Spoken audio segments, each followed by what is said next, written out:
So let's have a look at what you get with the Boss BCB-60 first. We'll just take the lid off. So it comes with foam inserts, which you can cut out to fit in 6 Boss-sized pedals. You can also cut out a space for double-sized Boss pedals. And they provide you with one insert which is uncut and you can shape to your own needs.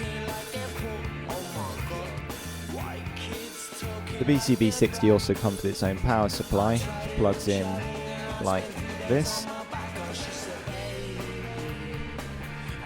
And that's supplied from a standard AC adapter which plugs into the wall and into there. So that'll power most pedals that use a 9-volt center negative supply, which is most pedals. The other thing you get with the BCB-60 is enough patch cables to connect up your 6 pedals. You get a few smaller ones like this one, and a couple of larger ones like this one. And the power connections are all routed in this internal channel here, which is really neat, really tidy, works really well. Let's have a look at what you get with the T-Rex Tone Trunk 55. This is the soft cased edition, which is a little bit cheaper than the hard case, but it still seems very sturdy and well padded. The pedal board itself is a kind of powder coated aluminium, it's very light. Underneath you've got enough room for a power supply, and certainly all of your cable routing will fit under there. So on the front here you can see I've attached Velcro for securing pedals to. The layout of pedals on this board is usual to have a row on the front or a row on the back, like that. And the board itself is wedge shaped, so you can press the row on the back without standing on the pedals on the front, which is a real issue with flat boards.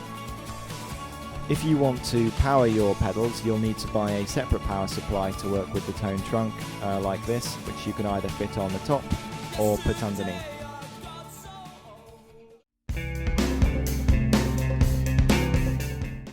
So the BCB-60 is really most effective with Boss or Boss-sized pedals. As you can see, this Boss pedal fits in really securely with the power supply in the right space. The issue occurs when you want to use some pedals which aren't Boss-sized, as they won't fit in the predetermined cutouts.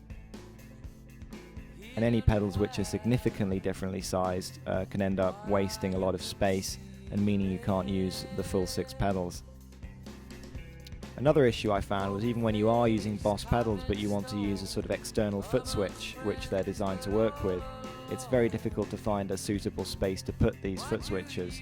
You've either got to have them trailing off the bottom, or if you want to actually have them on the board, you've got to try and jam them somewhere between pedals, and they'll normally move around. You can try and stick them on the top of the power routing, I tried that, and either way you've got this sort of long cable trailing over everything. Another issue is when you're using a pedal where the power supply input isn't in the top of the pedal. With this MXR pedal you can see it's on the side, and the pedal won't quite go in the right place. And also the sticking out power cord is obstructing the pedal next to it, meaning that won't fit in either. The tone trunk's a lot more flexible, both with how you position your pedals and also how you route the power. It may not be quite as neat, but I think it's a sacrifice worth making. And accessing pedals with unusual power inputs is far more easy, as you can see here. And locating pedals with external foot switches is also a lot more easy. You can just pretty much stick them wherever you want and just tuck the excess cabling underneath the board out of way.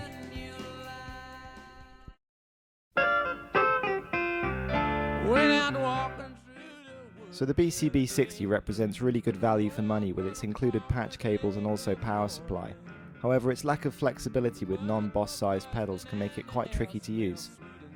I'd recommend taking a careful look at your pedal collection before making the decision to buy one.